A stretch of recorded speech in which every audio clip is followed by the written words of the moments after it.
Hello everyone. Welcome to Rantathon. This is my entry. I'm Vamp, and today I'll be ranting about Vamp's favorite silly broken character builds, asterisk legal. Um, I like making D&D characters, and I like making builds a lot, and very often they end up broken. So I decided, you know what, I might as well ramble about the thought that goes into this build and the thought processes that lead to them. And if you're wondering, Vam, how did you get this idea? Well,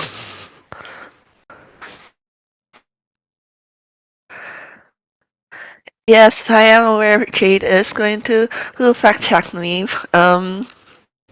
This is going to be fun. I'm either going to get strangled or I'm going to get fact checked to hell and back, and I'm gonna be safe from people like bullying me over this. In any case, a few rules when it came to choosing the characters for this presentation. One, the brokenness must not stem from a bad UA, an official thing that was initially missed or let slide. Looks at Chezo. We are not counting Chezo. I did not include Chezo in this presentation because that is technically not even my fault. The second rule was whether or not I think they're broken is irrelevant. They're my fave builds that are designated broken by others. Of the three that I'm covering today and the one honorable mention, there's like two that I don't actually think is super broken, but it's not my opinion. And three, they've got to be fun to ramble about, which I think they're all going to be fun to be ramble about, especially since I chose the builds that am relatively skilled in and know inside and out. But in any case, let's go.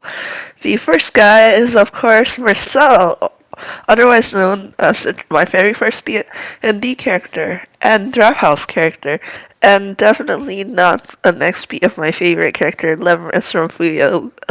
I have no favorites in Puyo Puyo. Ignore the pinboard in my bedroom, that's just Lemris Puyo Puyo.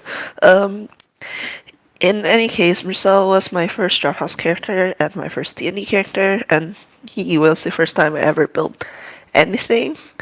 And the things that I had in mind when building him was one, that he would be a warlock. I was new to D&D at the time, and I made him a warlock because his title in canon was the Comet Warlock.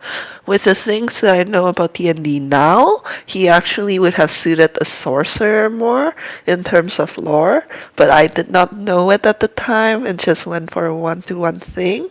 So, yeah, when I made him, it was with the intent that he had to be a warlock, which he is. The second thing that I had in mind when I was building him was that I wanted to figure out how exactly I was going to flavor his shooting stars. In canon, he is known as the Comet Warlock, and his attacks are all like comets. And in Drafthouse canon, his attacks are all like shooting stars. So I was like, alright, I need to figure out how I'm gonna flavor that. And honestly, that's it. That's all I had in mind. I knew it was going to be a magic class for obvious reasons. I knew it was going to be a warlock. I knew it was going to be shooting stars. And that was all I had in mind until a fucking complication arose. Vava Van Vixen, otherwise Hex's character. Um, Her and Marcel ended up really hitting it off. Really hitting it off in a familial sense. And because of that, I was like, me, who was initially going to who will give Marcel full warlock levels, because let's be honest, if you know anything about Lambres, you know that he is not a physical fighter and he is just a spellcaster. Ended up being like, okay, I guess I'm going to have to include some rogue levels as a sign of Vava's influence. I had no clue how I was going to do that, but I was including rogue levels in this build. I did not think it was going to be combat viable at all, but again, I guess I have to. um, So anyway, I made like Marcel's builds, and here's the result. So he's a level 8 warlock and a level 4 swashbuckler rogue. As a level 8 warlock and a level 4 swashbuckler rogue, Marcel gets access to the cunning action, which lets him dash, disengage, and hide. He gets like the Eldritch Invocation, Agonizing Blast, and he gets like Rakish Audacity. And if and I see Jane asking why swashbuckler. Because Vava is a swashbuckler and he's literally learning rogue from Vava. I literally just chose the same class she had. That's why I chose swashbuckler. But in any case, Rakish Audacity adds Marcel's charisma to his initiative, so I believe that makes his initiative a +8. His initiative is a +8. He Eldritch Invocation, Agonizing Blast adds his Charisma mod to Eldritch Blast. That's a +5. And as a kind of singing action, he can dash, disengage, or hide. Um, this will become relevant. He also has Defeat Meta Magic Adept. So what Meta Magic Adept does is basically it gives the user sorcery points and 2 meta magic options from sorcerers, right? In this case, sorry, it gives the user 3 meta magic points. In this case, I gave Marcel, I believe I gave him Subtle Spell, which lets him like cast without like, any verbal or like somatic. Is somatic? I hope somatic is the word, but in any case, he has Subtle Spell as one of his options. And the other one is the relevant one here. His other option is Quicken Spell, which lets him cast a spell that takes an action to cast as a bonus action. So, how does Marcel's build work? Well, on the first turn of a battle, he uses his bonus action to cast Hex on a single enemy. Hex has hex aside from hexing like a character's like aside from hexing a character's ability he to on ability checks with one says fixed stat, it also has the neat ability to add a d6 of damage per attack that hits the opponent from the guy who's casting it. And then, as an action, he will be casting Eldritch Blast. Eldritch Blast hits the opponent that's hexed 3 separate times, and because hex is up, that's a d6 added to every single blast. That's the first turn. On the second turn, Marcel will once again cast Eldritch Blast as an action. That's 3 more beams. And then because he has meta magic, he can use his bonus action to cast Quicken Spell and cast like Eldritch Blast again. So that's another 3 more beams, equals to 6 beams on his second turn.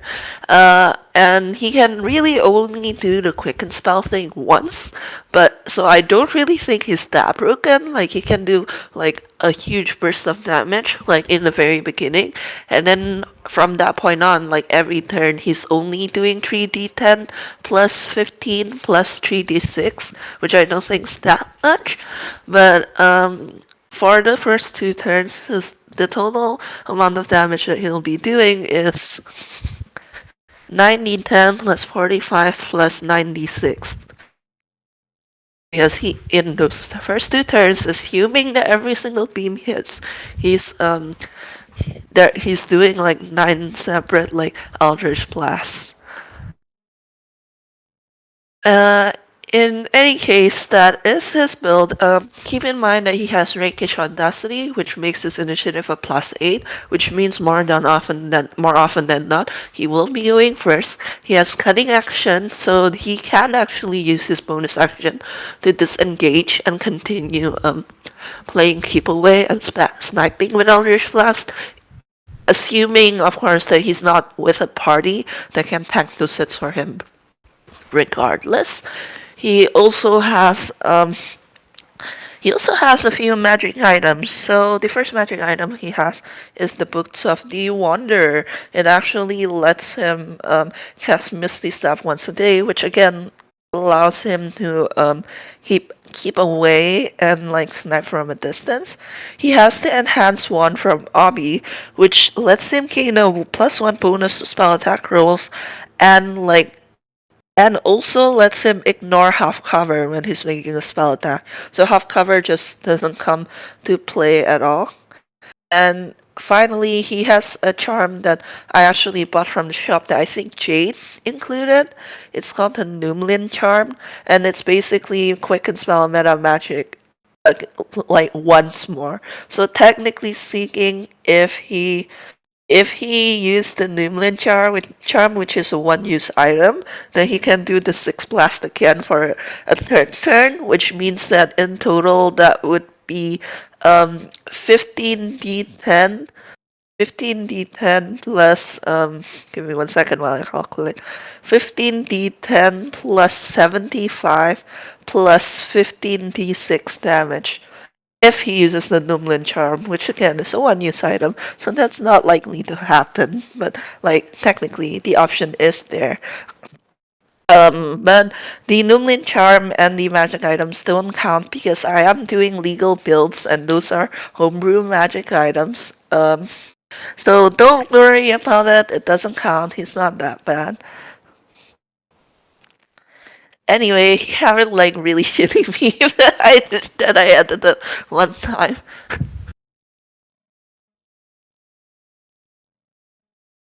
The second character that I wanna discuss is like actually a Bash character, and his name is Fukai. He's an SB from Wada Nohara and the Great Blue Sea, or WATGBS for short. I highly discourage you from looking it up. If you do search it up, please look at the trigger warnings, but I highly discourage you from looking it up. It is not a PG-13 source material. Do not look it up if you're not prepared for that. Good God. But in any case, this is Fukai, and he's a Bash character. And here are a few things I had in mind when building him. I knew that I wanted him to be related to grappling because, yeah, like, he grapples every single enemy that he comes across with his tentacles. I knew that like I wanted to flavor the tentacles somehow, maybe give him multiple hits. I knew he would be a martial class without any magic to speak of because that's like lore relevant. I knew that I wanted him to be a tank or give him like pretty high HP. Because to put it in perspective, I believe in game he has the highest HP. Most of the other like characters have like 30 HP and he has like 100. So that should tell you something about like his HP in the source name. And number 5, I wanted something to do with anger because that was a pretty big issue of his when he was younger. So, with all that in mind, here is the result. Fukai is a Simic hybrid, who is a level 4 barbarian and a level 5 monk. I gave him for a while there, I ran with Crusher, but I didn't actually like that very much, so I switched it out with Skilled Expert to give him Athletics expertise, which means that his Athletics is, I believe, a +13. I gave him the Tough Feat, which means that at level 9, he has 145 HP.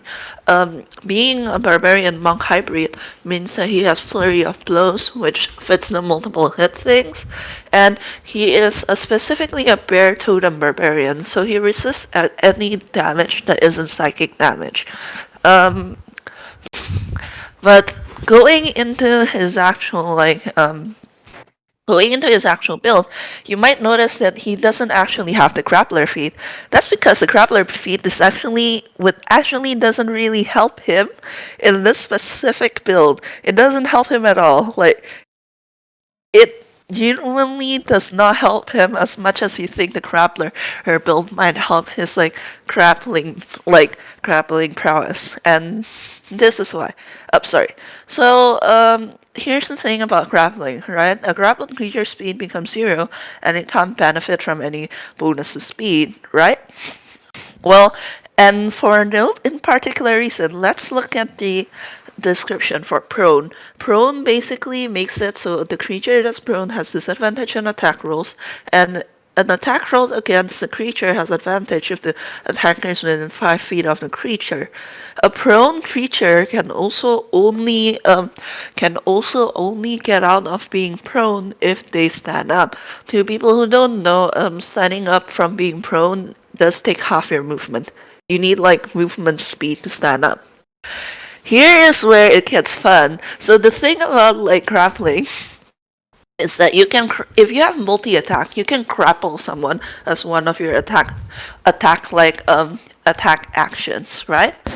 You can. There is also an action in D&D called shove, and most people know shoving as in like, oh, you shove someone like 5 feet away from you, or you launch someone like 5 feet, like 5 feet, you eat them, right?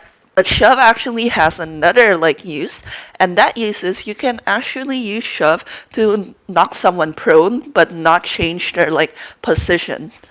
So what you can actually do is you can like grapple someone as one of your attack actions, and then you can shove someone to knock them prone with your second attack action, and assuming both of them like connect and the opposing creature fails both checks, then you can actually have someone grappled while they're also prone.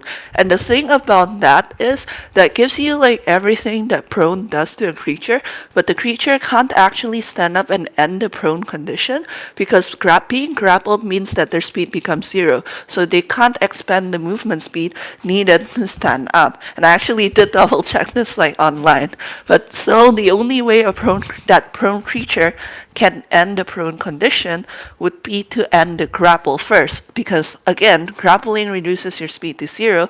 You cannot expend the movement to stand up. And that is why I'm like, the grappler feat doesn't actually give Fukai much here, because the grappler feat lets you restrain creatures, but honestly the prone grappled combo kind of does the same thing already, so he didn't really need the grappler feat. On top of that, you might notice that he was a Simic hybrid, and he is specifically the tentacled variant. The tentacled variant has additional tentacles, and while the tentacles can't hold weapons or do anything complicated, obviously it can't. Like, it's additional limbs, but it can't do anything super complex. The tentacles are, like, written down to be able to grapple creatures, so he can actually grapple people with those and still use his weapon two-handed if he wanted. Isn't it fun? Thumbs up. Yeah, that was like the logic that went into his build, and it's pretty fun. And yes, and yes, I don't actually think this is broken. There's so many good ways of like contesting it. You can do long range, you can teleport. There are so many like good ways of contesting this. But I have been told that my opinion in this is biased and should not count. But yeah, that is the logic that went into this. He is very much his game plan is really just to grapple someone and then knock them prone, and then like this allows him to wail on them two-handed with the quarterstaff, because again he can like grapple someone with his tentacles and and like or like let his party members like do it. And I will note that this like combo does work by raw. I think I did search it up and all that, and it does work by raw. However, thank you to Avi for letting me keep using it once they found out. I can't believe I got away with this in the first place. Anyway,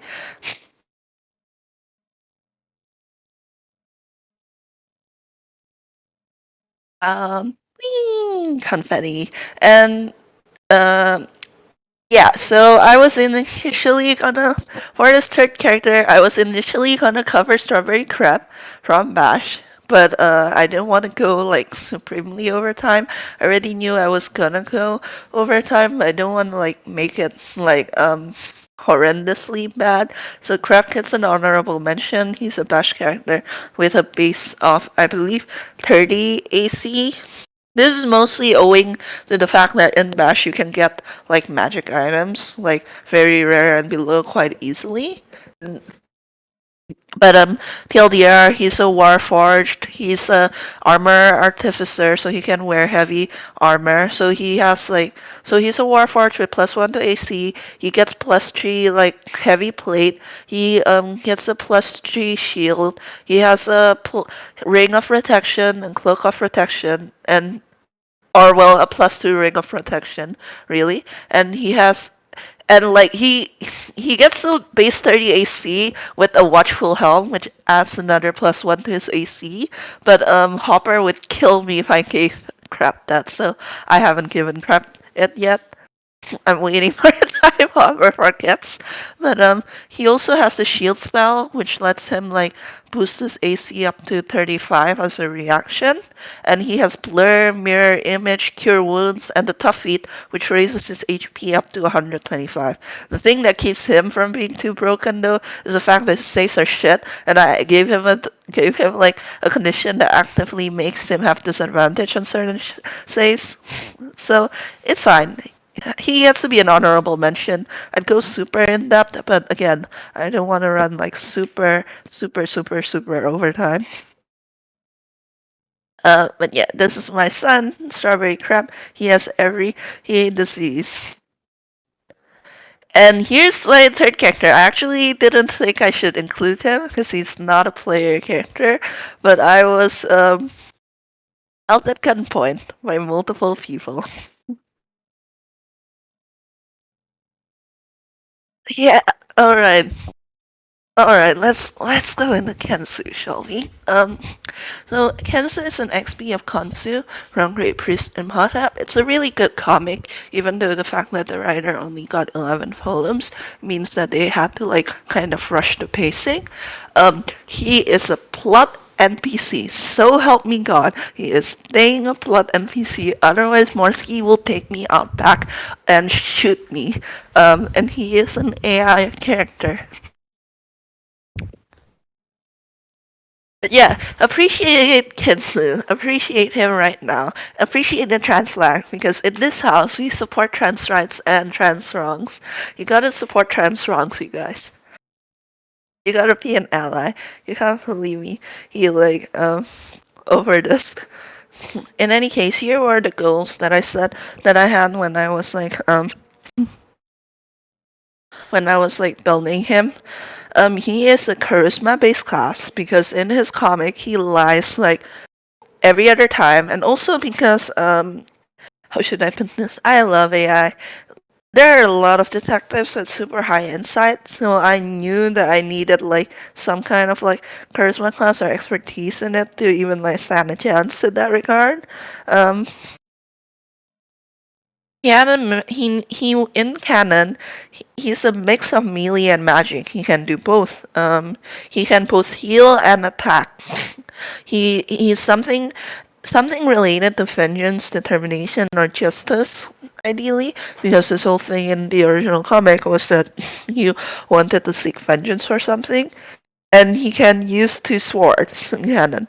There are no pics on the side because 90% of his manga appearances where he actually starts fighting are plot spoilers. In mind. Here is like his character build. He's a level 11 Vengeance Paladin and a level 3 Eloquence Bard. And yes, he's slightly over leveled, but that's because he's a plot NPC. I will note the Bard levels don't actually do anything for him combat wise. They're literally there so that he can actually stand a chance rolling deception against some of the horrible characters in AI. I am looking at the detectives. I am looking directly at the detectives. But the Bard levels don't actually add anything combat wise. Um, But yeah, so Kensu is a level 11 paladin and a level 3 bard. As a level 11 vengeance paladin, he gets channel divinity foe of enmity. He cannot be frightened. He can smite and has improved divine smite. He can both hit and healies, which goes with the goals that I've set out. He gets a blind fighting style. And here we go. Here are the three feats that he has. Kensu is a variant human, which means that with the level distribution that he has right now, with the level distribution he has right now, he gets 3 feats because he gets an additional feat. So his 3 feats are dual wielder, which lets him gain 1 bonus to AC while dual wielding, lets him use 2 weapon fighting even when the one-handed melee weapons are in light, and lets him draw or stow 2-handed weapons like at once. And fighting, he also takes fighting initiative to let him get a fighting style option that from the fighter class that he doesn't already have. He took blind fighting from the paladin class. So with fighting initiative, he gets 2 weapon fighting, which lets him add the ability modifier to the damage of the second attack. And finally, the third feat I gave him, because I was trying to lay adhere to canon as much as possible, is Sentinel. Sentinel is a feat that basically makes it that when a creature like tries to get away from you, even if it takes the disengage action, you can still make an opportunity attack against it, and if the attack hits, you reduce their speed to 0 immediately and keep them there. With all that in mind, let me also show this one spell. I don't know if like all of you recognize it, but this is Haste. Haste is a spell that's usually only learned by artificers, sorcerers, or wizards. However, Vengeance Paladins also get them. What Haste does is basically it adds 2 plus 2 to the AC of plus 2 to the AC of any creature that's under haste, right? Plus 2 to their AC, advantage on dex saves, and it gains an additional action on each turn.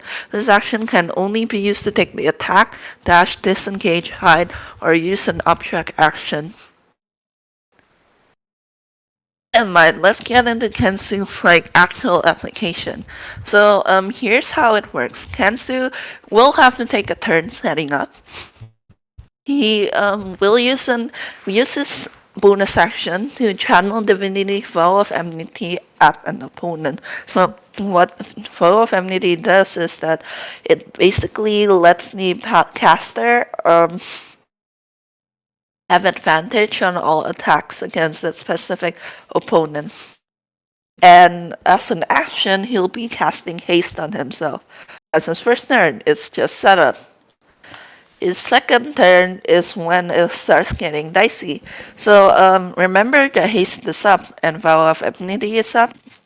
Well, because he's a dual wielder and he wields 2 long swords, that means that he gets a total of 4 attacks per turn at this point. Basically, he gets 2 attacks from his regular attack action and multi-attack. He gets 1 attack from using like his bonus action and like attacking with his offhand weapon, and he gets 1 attack from the haste extra action.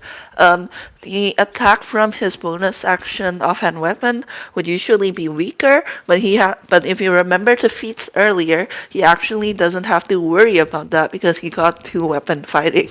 So how this basically works is that he gets 4 attacks per turn, and all those attacks against a specific opponent are done at advantage. So that's 4 attacks at advantage, which means they're more likely to crit. On top of that, he also gets the ability to smite. Smites basically let you add like additional damage to your strikes, and you can do it however many times you want per turn. Which means that if he wanted to, he could smite on every single attack that hits. Like that is an option for him. And if any of those attacks crit, because he is like attacking 4 times with advantage, then if he adds his smite to it, that smite damage also gets doubled by the crit. On top of that, he has Sentinel, which means that unless the creature can teleport or something similar, they can't get out of his reach because once he's in melee range, because he can just make the opportunity attack and reduce their speed to 0.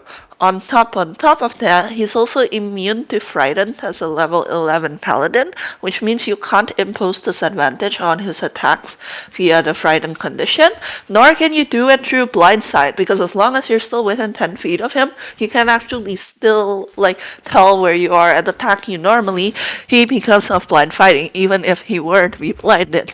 On top of that, he also has improved Divine Smite as a level 11 paladin, which means I believe he gets an additional D8 divine like smite damage, like just default on every single one of his attacks. So like by default, without expending a single spell slot on any like proper smites, every single attack that he does will do D8 plus I'm trying D8 plus his strength mod plus and then another D8. So 2 D8 plus strength mod. And that's like every single attack. So assuming all 4 hit without any additional smite damage, that's gonna be 8 D8 plus 8 times strength mod, which I don't remember his strength mod right now, but it's like pretty good. And if he adds his mites, that like obviously starts stacking up even more. And if he crits, then that's like doubled.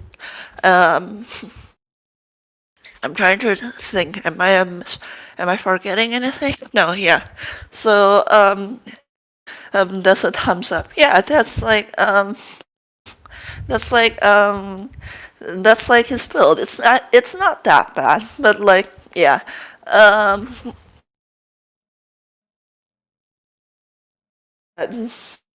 he he does a lot of damage.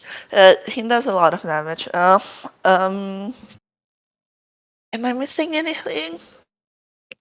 Oh yeah. As a paladin, he also gets the I don't remember the name of the feature, but he gets like to add his charisma mod to his saving throws, which means his saving throws are all like pretty high. And on top of that, as a paladin, he has high AC, especially since he has like a +2 to it because of haste. So yeah, that is Kensu. Um, that's a thumbs up.